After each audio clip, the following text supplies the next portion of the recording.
Olá, meninas e meninos, tudo bem com vocês? Hoje eu estou aqui para mais um vídeo no canal e hoje é um vídeo que vocês adoram, gente. Vim dar dica de estudo para vocês e é isso. Mas antes de começar o vídeo, quero pedir que todos vocês me acompanhem nas redes sociais. Vamos lá, gente. Vai estar passando aqui o meu Insta, o meu Face e o meu TikTok. Todas essas plataformas eu estou lá ativa, todo dia no Insta com vocês, postando daily vlog nos stories, postando cover no feed, postando reels sempre, TikTok também. Então me acompanhem porque tudo é muito conteúdo e de qualidade. É isso, gente. Deus abençoe vocês. Vamos pro vídeo. Então, galera, vamos lá. Hoje, especificadamente, eu vou trazer para vocês dicas de como acertar mais questões de interpretação de texto. Antes de começar o vídeo, eu quero pedir perdão de imediato, porque vai estar passando muito carro, porque eu já falei que eu moro em orla e aqui é pista, passa um monte de carro toda hora, moto, caminhão, tudo. Então me perdoem, vou estar tentando falar o mais alto possível. Vamos lá. Bom, gente, eu não sei se vocês sabem, né? Aquelas eu já falei aqui. Mas ressaltando, se você me conheceu através desse vídeo, prazer, eu sou Lian, sou modelo e quero fazer faculdade de medicina. Então, estou estudando muito para que isso aconteça. Como eu já falei para vocês, eu estou estudando para provas internacionais também, para admissão em universidades fora do meu país e também para admissão dentro do meu país. Então, eu vou, como diz o ditado, jogar para tudo quanto é lado, né? Eu estou tentando para os dois e é isso, eu tô feliz e tô conseguindo administrar os estudos tanto para as provas internacionais, tanto para a nacional, que é o Enem. Hoje eu vou falar pro Enem, porque a maioria dos meus seguidores não vai fazer prova internacional, mas sim nacional, que também é bem importante. E eu estou, gente, estudando esse ano com o Repertório, que é uma plataforma maravilhosa, incrível de estudo de Enem. E eu vim de acordo com as dicas, né, que eu tenho recebido no curso, de acordo com as dicas que eu vi e que eu apliquei que deram muito certo. No primeiro dia, para vocês terem noção, que eu fiz lá um simuladão de interpretação de 43 questões, se eu não me engano, eu acertei 36. Ou seja, um percentual de acertos muito grande por conta das dicas que a qualidade de profissionais lá nos passaram. E hoje eu meio que resumi tudo que eu entendi de como funcionam as dicas para mim trazer para vocês e a gente vai também fazer isso na prática. Vamos lá. Primeiro de tudo, né, gente, essa agenda aqui que todo mundo já conhece, que é daqui de casa. Vamos lá. O segredo de tudo nada mais é do que keywords, que traduzindo é palavras-chave. Bom, hoje especificadamente o vídeo é sobre interpretação de texto, porém eu vou trazer, acho em breve, não vou falar data, de outras áreas também, física, química, matemática, biologia, e redação, a nossa queridona, porque, gente, a maioria de todos os acertos no Enem e também nas provas internacionais, pelo que eu estou vendo, keywords ajuda muito. Keywords é a palavra tradicional dita na forma em inglês, né? Mas palavras-chave, falando aqui no português mesmo, são, tipo assim, um mistério de tudo. Porque, por exemplo, interpretação de texto tem de monte no Enem. A gente sabe que linguagens é uma área muito extensa que aplica para praticamente todas as áreas de humanas, que você pode, tipo assim, ser qualificado através daquela nota de linguagem, né? Porque se você sabe fazer uma boa interpretação de texto, você vai saber fazer uma boa redação, porque você vai entender a proposta do texto. Se você sabe fazer uma boa interpretação do texto, você vai saber qual o cálculo que está pedindo, você vai saber qual é, vamos supor, a solução que está pedindo na questão de química, a resposta na prova de biologia, o cálculo na prova de química e de física também. Então, a interpretação de texto, ela está literalmente em tudo. Você precisa saber interpretar.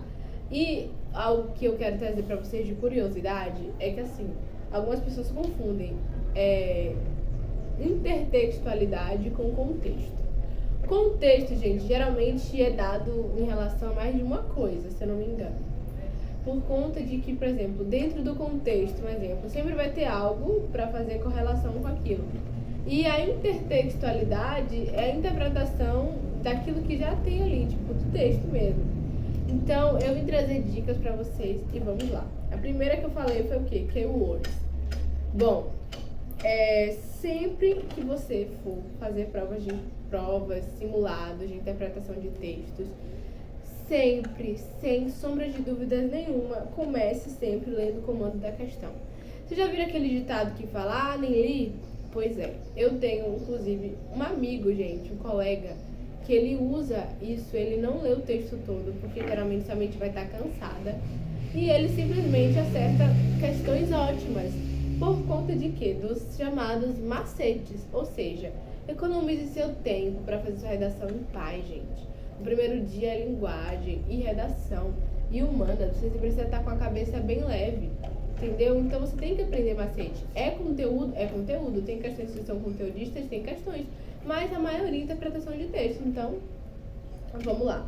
Leia o comando das questões e em seguida separe das alternativas todos os verbos.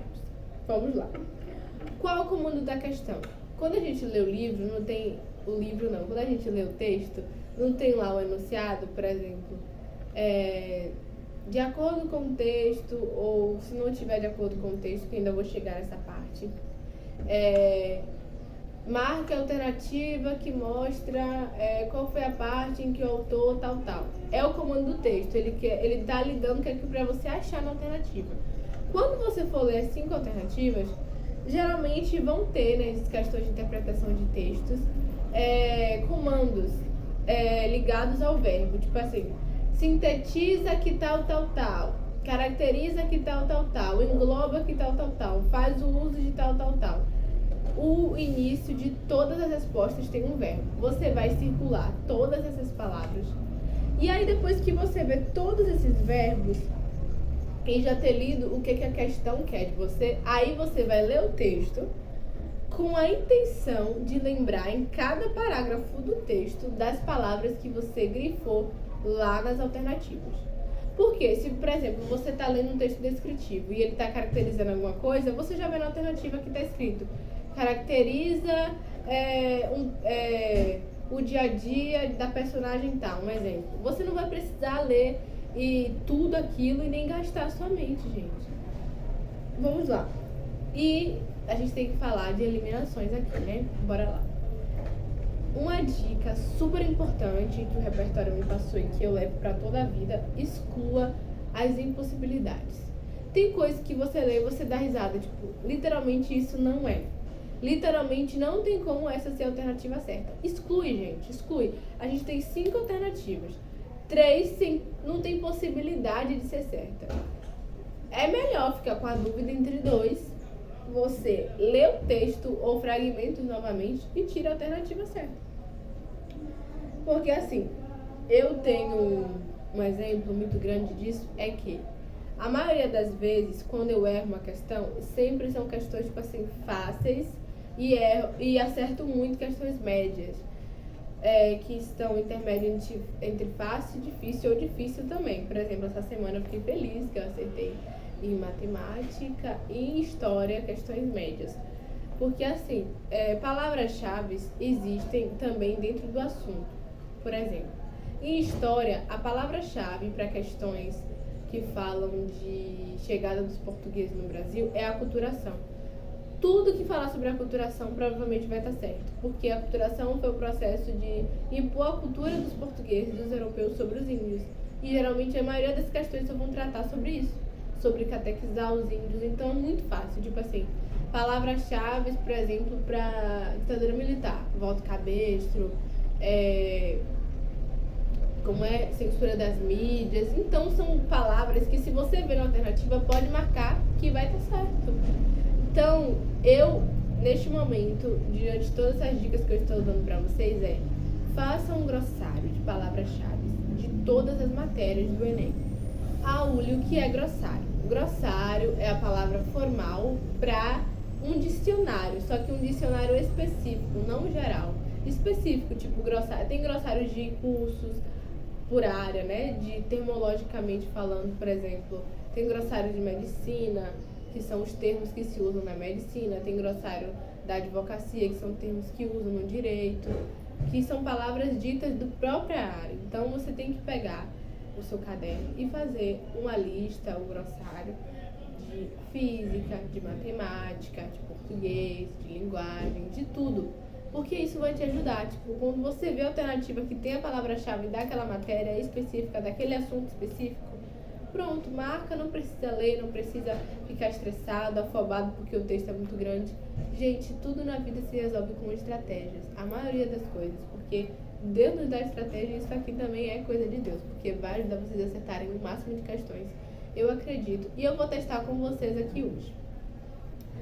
E a outra dica é, vamos lá, todo comando da questão, ele indica se a resposta vai exigir de você que você tenha prestado atenção no texto ou que você tenha um conteúdo maior além do texto. Como assim, Lian? Quando o comando da questão fala assim, de acordo com o texto, pode ter a total certeza que a resposta está no texto. Tá no texto. Se ela não cita o texto, se ela não fala de acordo com o texto, segundo o autor, pode ter certeza que ele quer o seu raciocínio, ele quer que você vá além do texto. O texto foi só um apoio, mas a resposta não está no texto, você não vai encontrar ali. A questão não é de interpretação. Então é algo que vocês têm que ter consciência e levar para a vida de vocês. Vamos lá.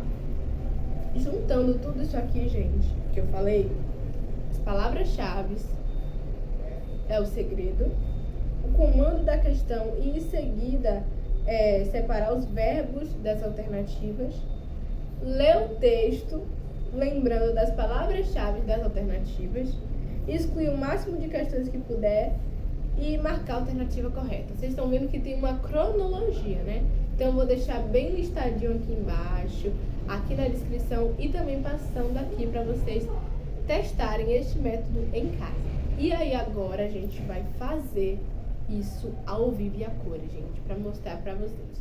Tem algumas questões que eu já fiz, que tá no simulado, outras que não, mas eu vou entrar na plataforma junto com vocês e vocês vão ver tudinho. Vamos lá.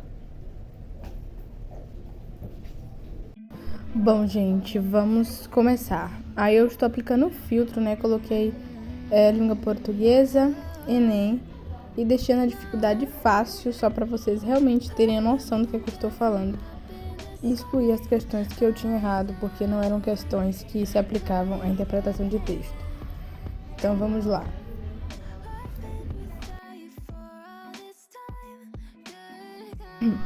Bom, gente, aí vocês vão observar que tem nas 5 alternativas 5 verbos que indicam alguma ação. Fomentaram, tornaram, incentivaram, promoveram e contribuíram.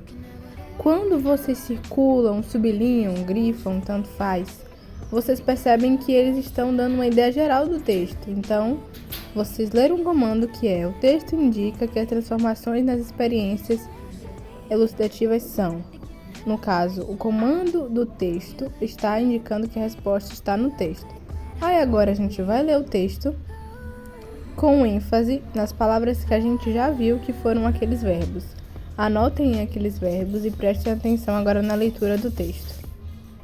Bom, galera, logo após ler o texto, vocês vão ver que o autor está trazendo uma comparação entre a infância da década de 90 e de hoje em dia, né? Falando sobre as transformações nas experiências lúdicas que as crianças sofreram, né? Na diferença da infância passada e da atual. E aí, quando a gente lê o comando do texto, manda indicar exatamente o que aconteceu após as transformações nas experiências lúdicas da infância. E aí vocês vão perceber que eu vou optar pela alternativa correta, que é a letra D, que exatamente tem um verbo escrito promoveram, ou seja, ocasionou uma vivência corporal menos ativa, que foi o que aconteceu, né? E usando a cronologia que eu mostrei para vocês, vamos todos entender que as crianças estão cada vez mais afastadas da vida corporal e próximas das tecnologias, né? Trocando as brincadeiras pelas telas de celulares. É isso, galera. Fiquem com Deus. Um beijão. Aproveitem as dicas.